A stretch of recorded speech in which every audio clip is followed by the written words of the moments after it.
Well, I'm really happy to introduce to you Ditte and John from Denmark, and to talk to us about why they're here at the Rancho del Sol here in Valley Center, California. But thanks for being here today and sharing with us. And Ditte and John, why don't you just tell those who are listening where you're from and just a little bit about your medical history, and we'll go from there, okay? Yeah. My name is Ditte, and I'm from Denmark, and this is my husband. I'm John. I'm 41 years old, and Ditte is 43. Yeah. Well, you don't look your age. Thank you. Yeah. Yeah, I'm looking forward to look like you. Yeah. Well, you were diagnosed with a terminal condition. Yes.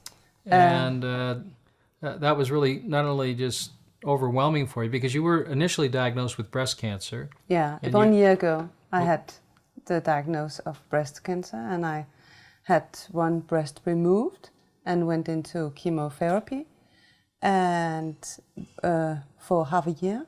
And after that, there was half a year after I found out I had a new lump here, and it was checked out, and they found out that was also cancer. So they did a biopsy, and after the biopsy, yes, they determined that was cancerous. Yes. Then they wanted to do a PET scan. Yeah. And what did they find in the PET scan? They found out I had 3 tumors here, or Okay. lymph nodes. There was cancer inside, and then there was also here in my lung. The biggest one was 2.8 centimeter, and they also said there was something in my liver. Okay. And then they said, this is not good, this is very serious, this is not to be cured, and you have to do chemo right away. And did they have a name of the diagnosis, the special type of cancer you had? It sounds like it was fast growing. Yeah, at the last time it was the fastest growing cancer. It was, I think it's 1, 2, and 3, and mine was 3. Stage 3. Yeah. And they couldn't, what would you say? They expected it to be the same kind of cancer this time, but we never went to the. We went for a new biopsy. Yeah. But the guy who did it wrong, so he took a tissue from some wrong, so it didn't show anything, and that's where we stopped the treatment in Denmark and decided to try this. Yeah, because chemo for the rest of my life, that was not a thing I could see myself in. There has to be some other way. Mm-hmm. And you'd already experienced chemotherapy. Yeah, I did. In fact, you went through 1 round, and this was a 2nd round, and now they were talking about a 3rd round of chemotherapy. And chemo is what makes you sick. Yeah. What about radiation? Did you have No, I did not do radiation, but they wanted to do radiation this time. And they wanted to do the whole thing up here. So you've had surgery. Yeah. You've had chemotherapy twice, and now a new diagnosis of metastatic breast cancer with a tumor on the lung, with 3 tumors just around the clavicle. Yeah. And then some possible tumors in the liver. They weren't sure about that. No. There were some spots or indication there may be it had gone to the liver too as well. Yeah. So how did you feel when you received this news? In the beginning I said, I need to talk to someone who has been here and did very well.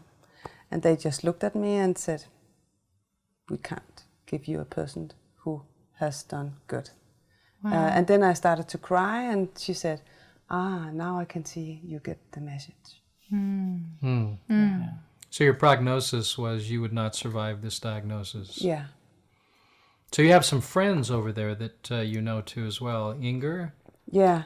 And Yeah. Inger had come to the ranch here and successfully had reversed her cancer. Yeah. So you met her. Yeah, I knew when I got the breast cancer, I knew it was approximately the same time we had cancer, but I know Inge's sister, and her sister said it was a different kind of cancer. At that point, I didn't think so much, oh, should I take another choice? So when I found out that it was also in my lungs, then I said maybe it could be a good idea to hear what Inge actually had experienced. And Inge was so sweet. She came to my house. We live in the same city, so she came to my house right away and told her story and was showing us how well she's doing. And she was there was so much leverage for her story. So my husband sent an email right away to your ranch and asked if you could help me. Yeah. 10 days later, we were here. Yeah. So you've been here now for 2 weeks. Yeah. And how's your experience been here? Yeah, the experience is so good. I love it here. It's a beautiful place. All people here is so much in their heart. Every day I feel better and better. You're playing tennis. Yeah, I'm playing tennis. We caught you on the tennis court. Wait a minute, you're supposed to be sick. Yeah, and I never tried tennis before, and we have so much fun in the evenings now. That's neat. Yeah, so I'm doing some workout, and I'm always looking at the new lifestyles magazines, all about food and recipes, and I love it. Yeah. Good. Now you have a family. You have 2 children. We were talking about one is 5 and one is 13. And so, it's always when you're making a lifestyle change like this, my question is always, how are you going to continue after you leave the ranch? Because here it's really easy to live the alkalarian approach and lifestyle. But we're sure that you want to continue that. And I've been talking to your husband about how am I going to get my kids to eat something different than ice cream? They want an ice cream when they want a snack. So I wondered, how's that coming across to you? And do you feel like you're going to be able to continue? Yes. I don't think it will be a big challenge. I have been speaking to so many great people here, and they give so much great input to it's just food. And to get all those kind of new meaning to things in our lives are so good. I get such many great tips every day to change my mind about how to live. Also, all the food we get here, especially me, because I'm not on the liquid diet right now, is so tasteful, and it's so much flavor, and it's all the food is so fresh. So it's just about changing the recipes. Right.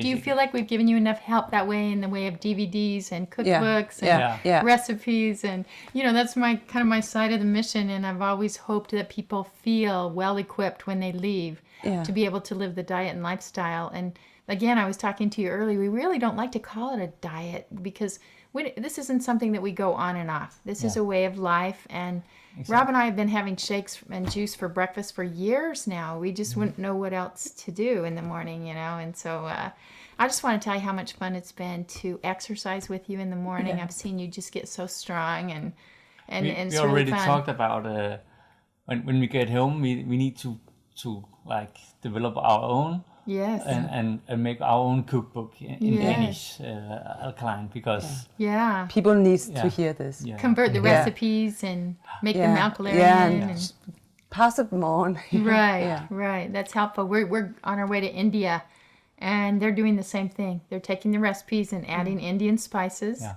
so that people can adapt and change, and their palates can change. And I was encouraging them, add a few of our recipes with our spices too, so people can start getting a variety. Because I think once your palate is limited and you have to eat everything from the garden, that's where you get really creative because you're forced to.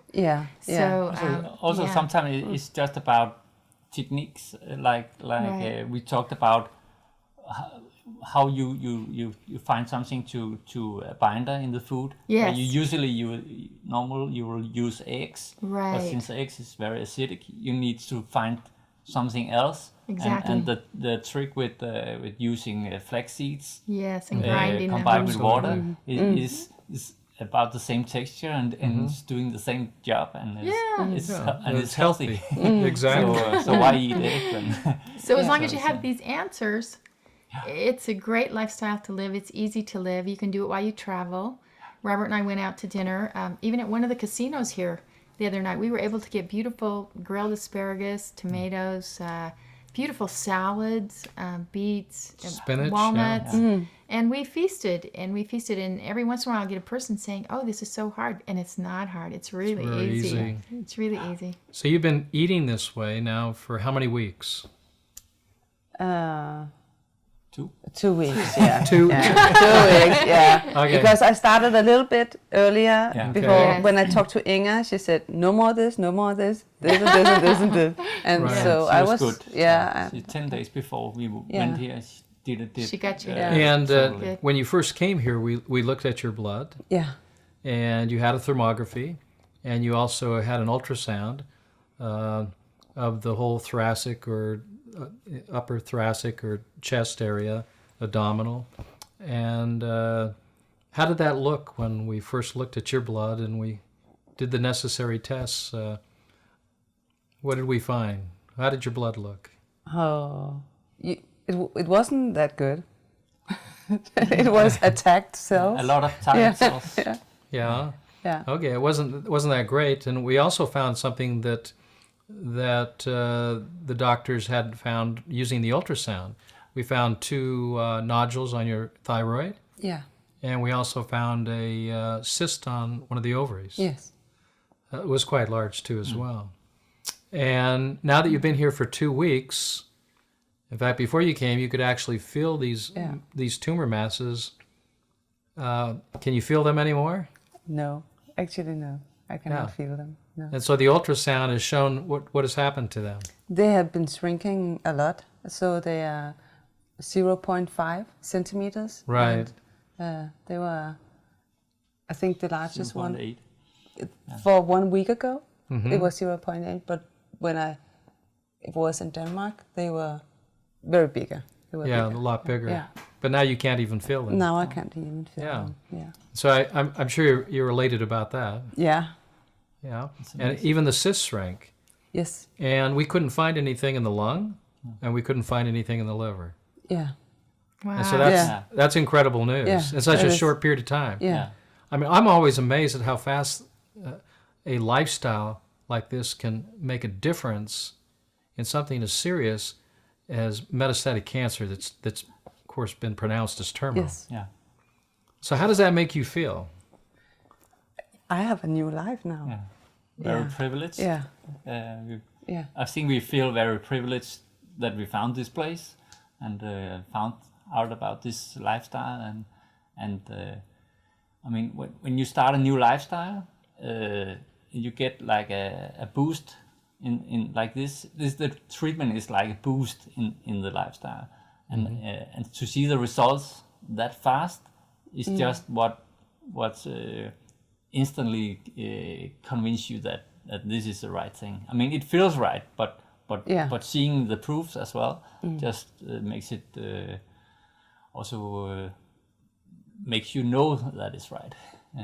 So that's where we get the name, the pH miracle. Yeah. It's miraculous Yeah. to have something change and become better so fast. So we're so pleased that you came and experienced this, and we're so happy to meet you and become friends, and we hope you'll keep in touch with us and let us know how your kids Absolutely. are doing. Yeah. And But it's just wonderful. I have to ask one final question of both of you. I'd like to know what your favorite vegetable is now, and I'd like to know what your favorite fruit is, and then I would like to ask you what your favorite form of exercise is too as well. Oh, I love the rebounding. Oh, you like the rebounding? Yeah, that's fun, isn't it?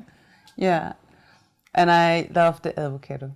Okay. I do. Avocado, That's God's your- butter. Yeah. That's your favorite fruit. Okay, what's your Yeah. favorite vegetable? Spinach. Spinach. How about you, John? Yeah, I like I'll take it backwards. I like anything with a ball. It's like tennis, basketball, squash. Yeah. For your exercise. Yeah, Yeah. I like You like games, sports. I like games. Yeah. Yeah. But I actually like younger yoga as well. I never did yoga before. Yeah. And I know it's not yoga maybe in the traditional. But we call it techno yoga.